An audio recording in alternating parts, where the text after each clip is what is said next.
शांति, ओम शांति, ओम शांति। 3/10/2020 को साकार मुरली छ। मुरली को मुख्य सार में मीठे बच्चे आत्मा रूपी बैटरी 84 जन्मों में जाने के कारण डॉल हो गई है। अब उसे याद की यात्रा से भरपूर करो। मीठे बच्चे आत्मा रूपी बैटरी 84 जन्मों में जाने के कारण डॉल हो गई है। अब उसे याद की यात्रा से भरपूर करो। आज बाबाले सार में भन्नुभयो, आत्मा रूपी बैटरी 84 वटा मोटर में गाड़ी में फेरीने क्रम में फेरीदा जुन आत्मा रूपी बैटरी में जुन शक्ति थियो त्यो शक्ति एकदम कम भइसक्यो। अब फेरि आत्मा रूपी बैटरीलाई चार्ज गर्न पर्ने को आवश्यकता छ र आत्मालाई चार्ज गर्ने विधि भनेको योग हो। जति हामी योगमा रहन्छौं, परमात्माको यादमा रहन्छौं, त्यति नै आत्मा शक्तिले भरपूर हुँदै जान्छ। प्रश्नमा छ, बाबा किन बच्चों को बहुत बहुत भाग्यशाली समझते हैं? बाबाले कस्तो बच्चालाई एकदम भाग्यशाली बच्चा सम्झिनुहुन्छ त? उत्तरमा छ, जिनके पास कोई झंझट नहीं है, जो निर्बंधन है, ऐसे बच्चों को बाबा कहते तुम बहुत बहुत भाग्यशाली हो। जुन बच्चा को पास कुनै पनि प्रकार को झंझट छैन, माना बंधन छैन, एकदम जो निर्बंधन छ, त त्यस्तो बच्चालाई बाबाले के भन्नुहुन्छ, एकदम भाग्यशाली छौ भनेर भन्नुहुन्छ।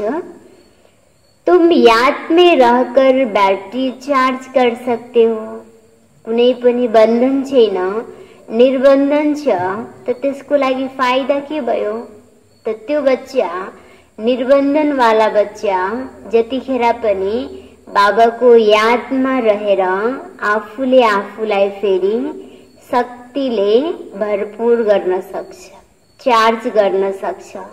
खाली छौ, फुर्सद छ, कुनै बन्धन छैन, त बाबा भन्नुहुन्छ यादमा रहेर आफूले आफूलाई चार्ज गर भनेर भन्नुहुन्छ।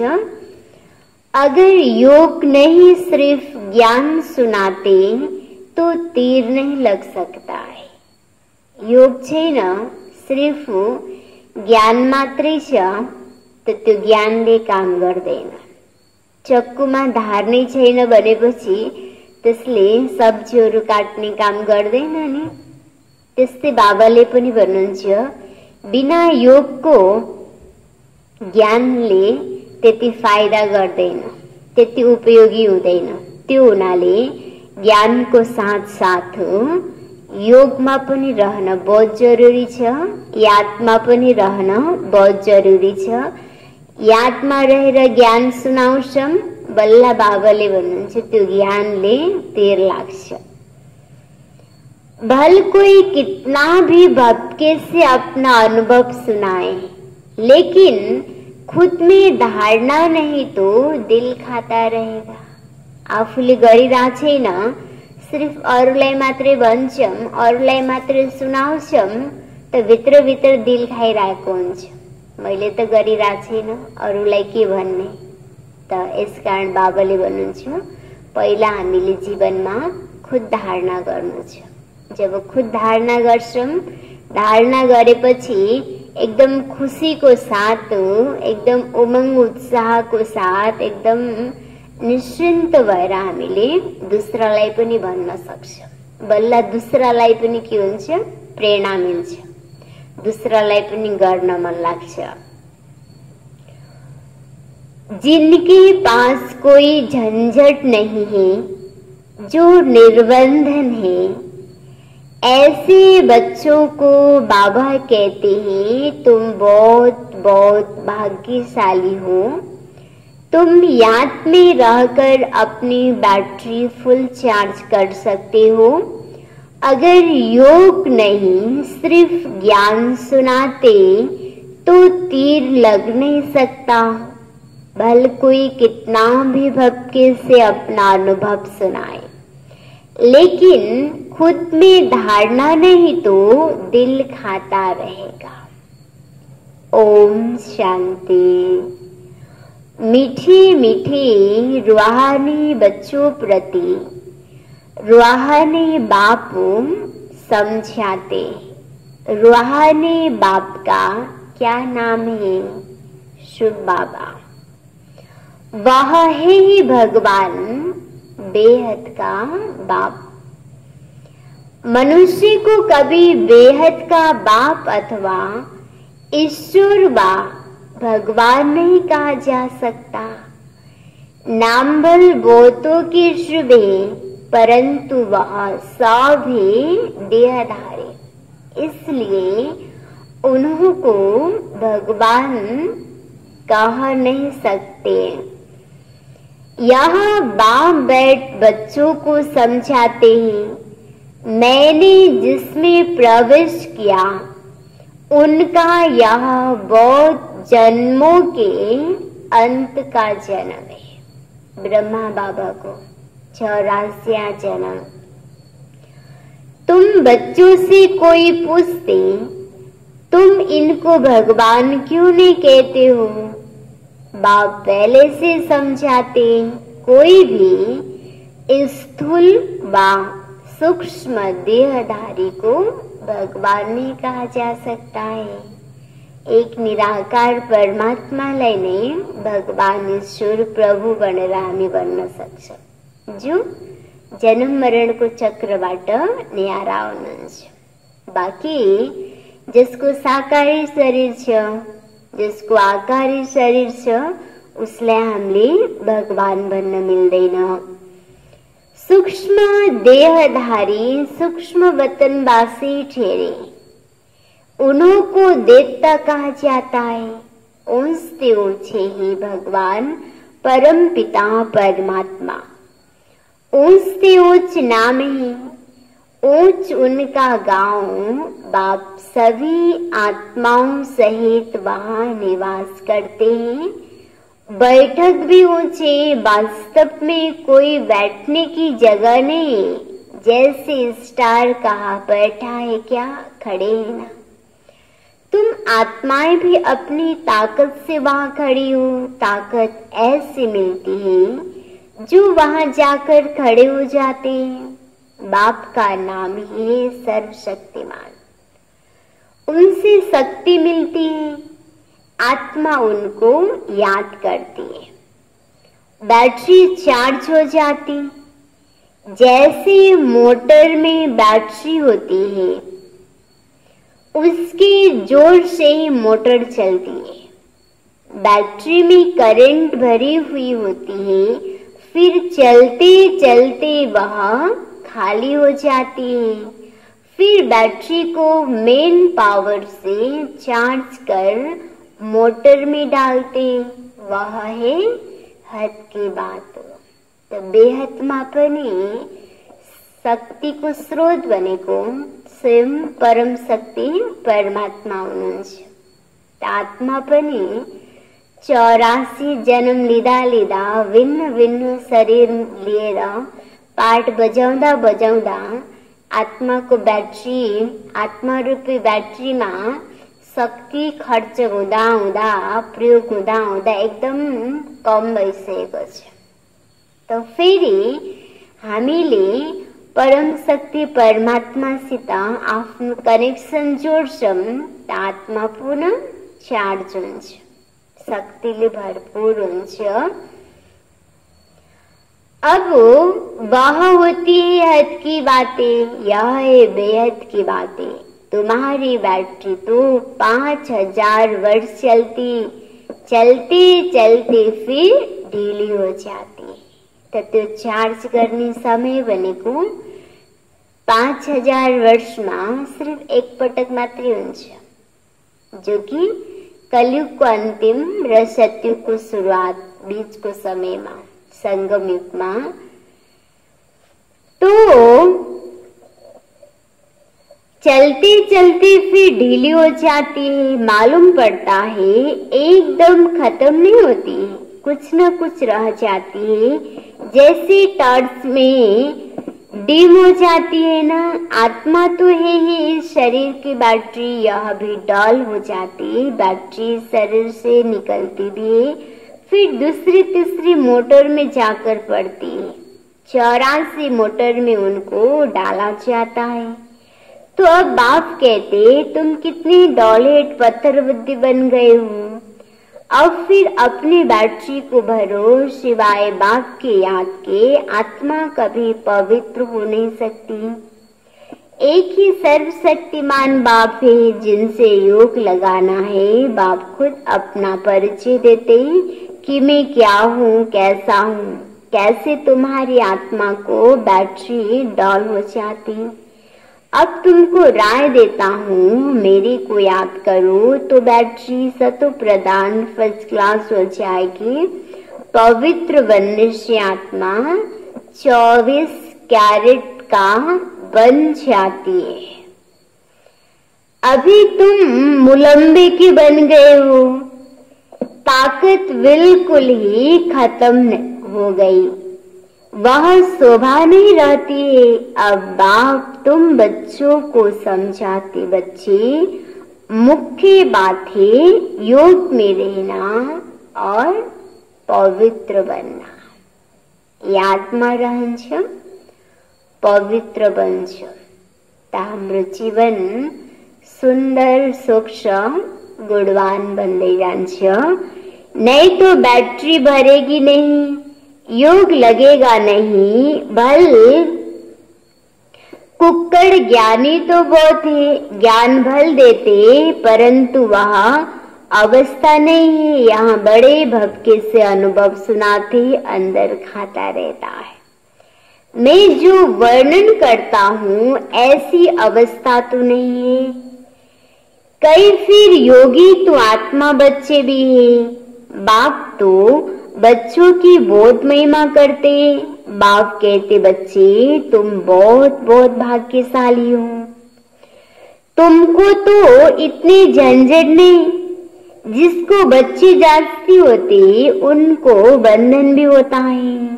बाबा को कितने ढेर बच्चे, सबकी संभाल देख रेख करनी पड़ती। बाबा को भी याद करना है। मासूक की याद बिल्कुल पक्की होनी चाहिए। भक्ति मार्ग में तो तुम बाप को कितना याद करते आए हो। हे भगवान, पूजा भी पहले पहले उनकी करते हो। पहले निराकार भगवान की, निराकार भगवान की ही करते हैं। ऐसे नहीं कि उस समय तुम आत्मा अभिमानी बनते हो। आत्मा अभिमानी फिर पूजा थोड़ी करेंगे। बाप समझाते पहले पहले भक्ति शुरू होती है तो पहले एक बाप की पूजा करते, एक ही शिव की पूजा करते। यथा राजा रानी तथा प्रजा, उससे ऊंचे भगवान, उनको ही याद करना है। दूसरे जो भी सब नीचे ब्रह्मा विष्णु शंकर को भी याद करने की दरकार नहीं। उस बाप को ही याद करना है। परंतु ड्रामा का पार्ट ऐसा है जो तुम नीचे उतरने के लिए बधे हुए हो। बाप समझाते तुम कैसे नीचे उतरते हो। हर बात आदि से अंत तक, ऊपर से नीचे तक बाप समझाते हैं। भक्ति भी पहले सतो प्रधान, फिर सतो रजो तमो होती है। अभी तुम फिर सतो प्रधान बन रहे हो, इसमें ही मेहनत है। पवित्र बनना है, अपने को देखना है, माया कहाँ धोखा तो नहीं देती है, मेरी क्रिमिनल आई तो नहीं बनती है, कोई पाप का ख्याल तो नहीं आता। तो बाबाले आज विशेष हामीले आफूले आफूलाई सतो प्रधान बनाउनेको मेहनत गर्नु छ, पवित्र बनाउनेको मेहनत गर्नु छ। त्यसको लागि बाबाले फेरि भन्नु विशेष आफूले आफूलाई नै तिमीले हेर, चेक गर कुन कुन कुरामा। फर्स्ट मेरो दृष्टि नराम्रो त छैन, मेरो दृष्टि ठिक छ या छैन, यो कुराको चेकिङ गर्ने। र दूसरा बाबाले भन्नुहुन्छ मनमा कुनै पनि प्रकारको नराम्रो विचार त आउँदैन, त्यसको बारेमा चिन्तन गर्ने। गायन है प्रजापिता ब्रह्मा तो उनकी संतान ब्राह्मण ब्राह्मणियां भाई बहन ठहरे ना। यहाँ के ब्राह्मण लोग भी अपने को ब्रह्मा की औलाद कहलाते हैं। तुम भी ब्राह्मण भाई बहन हुए ना, फिर विकारी दृष्टि क्यों रखते हो? ब्राह्मणों को तुम अच्छी रीति दृष्टि दे सकते हो। अभी तुम बच्चे जानते हो, ब्रह्मा की संतान ब्राह्मण ब्राह्मणिया बनकर फिर देवता बनते हैं। कहते भी हैं बाप आकर ब्राह्मण देवी देवता धर्म की स्थापना करते हैं। यह समझ की बात है ना। हम ब्रह्मा की संतान भाई बहन हो गए, हम ब्रह्मा की संतान भाई बहन हो गए, तो कुदृष्टि कभी नहीं जानी चाहिए, उनको रोकना है। विशेष गरेर कसैको प्रति पनि हाम्रो नराम्रो दृष्टि नजाओस्, त्यसको लागि सहज उपाय हामी एउटै पिताको सन्तान हो, एउटै परमात्माको सन्तान। त हाम्रो सम्बन्ध भनेको भाइ बहिनीको छ।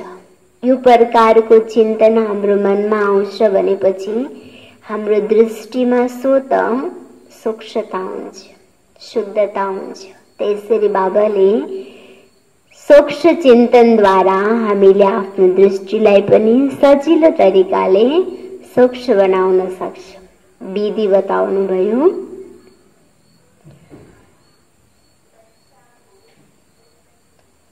तो अभी तुम बच्चे जानते हो, ब्रह्मा की संतान ब्राह्मण ब्राह्मणी बनकर फिर देवता बनते हैं।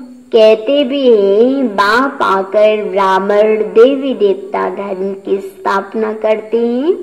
यह समझ की बात है ना। हम ब्रह्मा की संतान भाई बहन हो गए, तो कुदृष्टि कभी नहीं जानी चाहिए, उनको रोकना है। यह भी हमारी मीठी बहन है, वह लव रहना चाहिए। जैसे ब्लड कनेक्शन में लव रहता है, वह बदलकर रूहानी बन जाए। शरीर को रिश्ता हुन्छ नि, कति स्नेह प्यार हुन्छ। त अब बाबाले भन्नुहुन्छ देहको रिश्ताबाट बिस्तारै बिस्तारै माथि उठेर हाम्रो आत्मिक नाता हुनु छ। हामी एउटै परमात्माको सन्तान हो, एउटै परमात्माको सन्तानको नाताले मेरो भाइ हो, बहिनी हो। त यसरी बाबाले भन्नुहुन्छ देहको नभएर आत्माको नाताले हेर। जति हामीले आत्मिक रिश्ताले हेर्छौं, आत्मिक नजरले हेर्छौं, त्यति हरेकको प्रति हाम्रो स्नेह प्यार दयाको भावना क्षमाको भावना उत्पन्न होते जान्छे। घृणा, नफरत, वैर भाव, मतभेद यो सबै हामीबाट अटोमेटिक समाप्त हुँदै जान्छ। त बाबाले यो विधि बताउनु भयो, जीवनलाई शुद्ध बनाउने र यो संसारलाई सुखी बनाउने विधि। तो वह बदलकर रूहानी बन जाए, इसमें बहुत बहुत मेहनत है। ये भी सहज याद, अपने को आत्मा समझ बाप को याद करना है। विकार की दृष्टि नहीं रख सकते। बाबा ने समझाया यह आंखें बहुत धोखा देने वाली है, उनको बदलना है। हम आत्मा है, अभी तो हम शिव बाबा के बच्चे हैं, एडप्ट किए हुए भाई बहने। हम अपने को बीके कहलाते हैं। चलन में फर्क तो रहता ना। टीचर्स का काम है क्लास में सबसे पूछना, तुम समझते हो हमारे भाई बहन की कुदृष्टि रहती है या कुछ चंचलता रहती है? सच्चे बाप के आगे सच तो बताया, झूठ बोला तो बहुत दंड पड़ जाएगा। कोर्ट में कसम उठाते ना, सच्चे ईश्वर बाप के आगे सच कहेंगे। सच्चे बाप का बच्चा भी सच होगा, बाप टूथ है ना, वह सत्य बतलाते, बाकी सब को श्री 108 अपने को कहलाते। वास्तव में यह तो माला है ना जो सिमरते, यह भी जानते नहीं कि हम क्यों सिमरते। बौद्धियों की भी माला, कृष्ण की भी माला होती है, हर एक अपने ढंग से माला फिरते। तुम बच्चों को अब ज्ञान मिला हुआ है, बोलो 108 की जो माला है उसमें ऊपर में फूल, फिर निराकार उनको ही याद करते हैं। उनकी याद से ही हम स्वर्ग की पटरानी अर्थात महारानी बनते। नर से नारायण, नारी से लक्ष्मी बनना, यह सूर्यवंशी मखमल की पटरानी बना फिर खादी की हो जाती।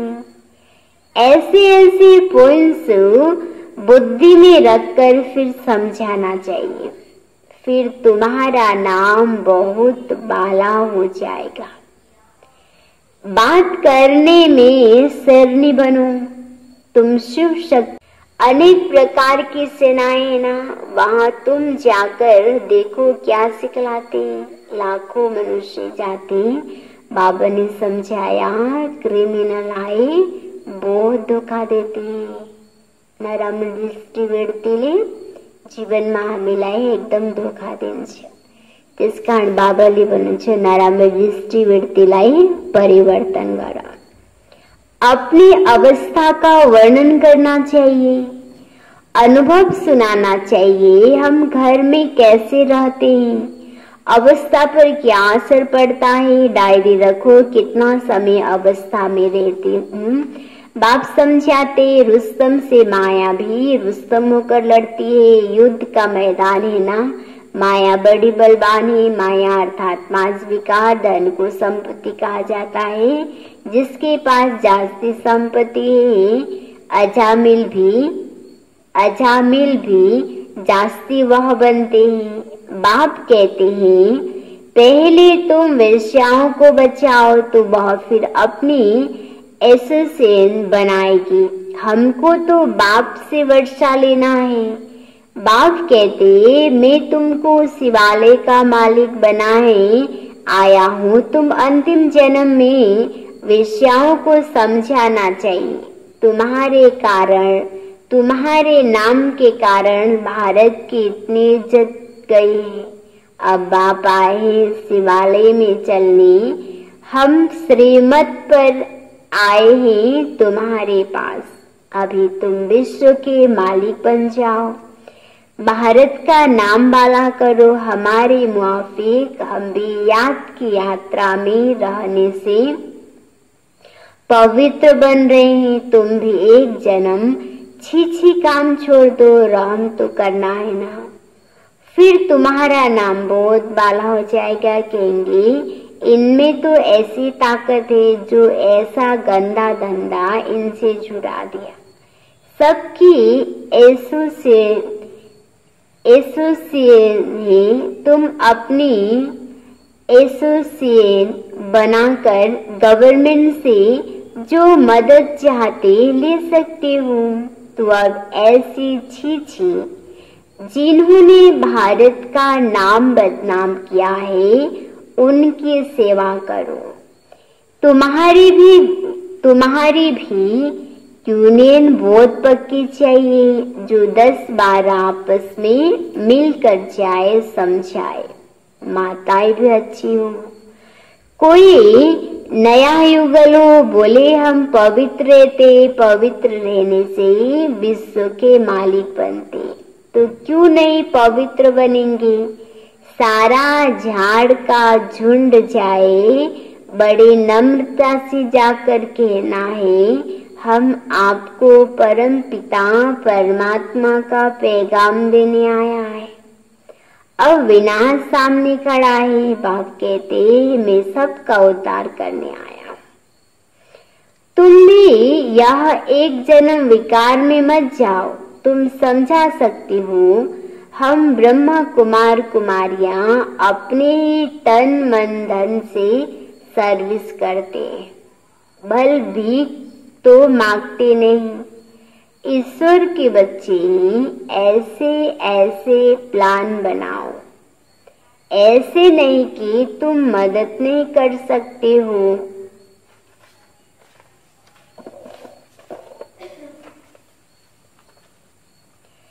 ऐसा काम करो जिससे वाह वाह हो। हजारों मदद देने वाले निकल आएंगे। यह अपना संगठन बनाओ, मुख्य को चुनो, सेमिनार करो, बच्चों को समझाते, भले समझाने वाले तो बहुत निकल सकते, तुम ईश्वरीय सर्विस में लग जाओ। ऐसे फ्राक दिल होने चाहिए जो झट सर्विस पर निकल पड़े। एक तरफ यह सर्विस और दूसरी बात गीता की। इन बातों को मिलाकर उठाओ। तुम पढ़ते हुए यह लक्ष्मी नारायण बनने के लिए, तो यहाँ तुम बच्चों का आपस में मतभेद नहीं रहना चाहिए। अगर कोई बात बाप से छिपाते हो, सच नहीं बताते हो, तो भी अपना ही नुकसान करते हो और ये 100 गुना पापों चढ़ जाता है। अच्छा, मीठे इसकी लधे बच्चों प्रति माता पिता बाप दादा का याद प्यार और गुड मॉर्निंग। रूहानी बाप की रूहानी बच्चों को नमस्ते। रूहानी बच्चों की रूहानी बाप को याद प्यार गुड मॉर्निंग नमस्ते नमस्ते। यो छ धारणा कुला की मुख्य सार पहलू नंबर में हम मीठे बाप के बच्चे हैं। आपस में मीठे बहन भाई होकर रहना है। कभी भी विकारी दृष्टि नहीं रखनी। दृष्टि में कोई चंचलता हो तो रूहानी सर्जन से सच बताना है। दूसरा नंबर में कभी भी आपस में मतभेद में नहीं आना है। फ्राक दिल बन सर्विस करनी है। अपने तन मन धन से बहुत नम्रता से सेवा कर सबको बाप का परिचय देना है। फिर हम मीठे बाप के बच्चे हैं। आपस में मीठे बहन भाई होकर रहना है। कभी भी विकार की दृष्टि नहीं रखनी है। दृष्टि में कोई भी चंचलता हो तो रूहानी सर्जन से सच बताना है। आप कभी भी आपस में मतभेद में नहीं आना है। फ्राक दिलवन सर्विस करनी है। अपने तन मन धन से बहुत नम्रता से सेवा कर सबको बाप का परिचय देना है। वरदान में अपने श्रेष्ठ जीवन द्वारा परमात्म ज्ञान का प्रत्यक्ष प्रूफ देने वाले माया प्रूफ भव विस्तार में स्वयं को परमात्मा ज्ञान का प्रत्यक्ष प्रमाण व समझने से माया प्रूफ बन जाएंगे। प्रत्यक्ष फूल है, प्रत्यक्ष प्रूफ है आपकी श्रेष्ठ पवित्र जीवन। सबसे बड़ी असंभव से संभव होने वाली बात मूर्ति में रहती है। तो प्रवृत्ति में रहना, देह और देह की दुनिया के संबंधों से परे न्यारा रहना, अपने शरीर की आंखों से पुरानी दुनिया की वस्तुओं को देखते हुए न देखना, अर्थात संपूर्ण पवित्र जीवन चलना, यही परमात्मा को प्रत्यक्ष करने का व माया प्रूफ बनने का सहज साधन है।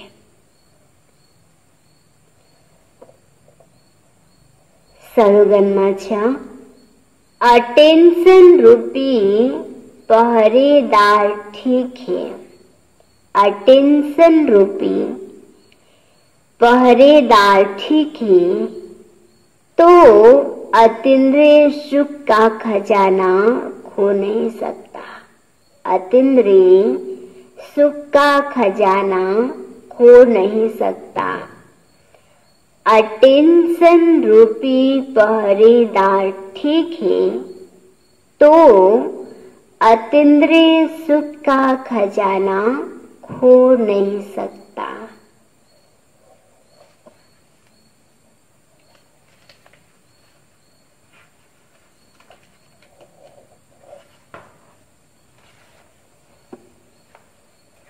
मुरली को सार माथियो, मीठी बच्चे, आत्मा रूपी बैटरी 84 मोटरों में जाने के कारण डॉल हो गई है। अब उसे याद की यात्रा से भरपूर करो।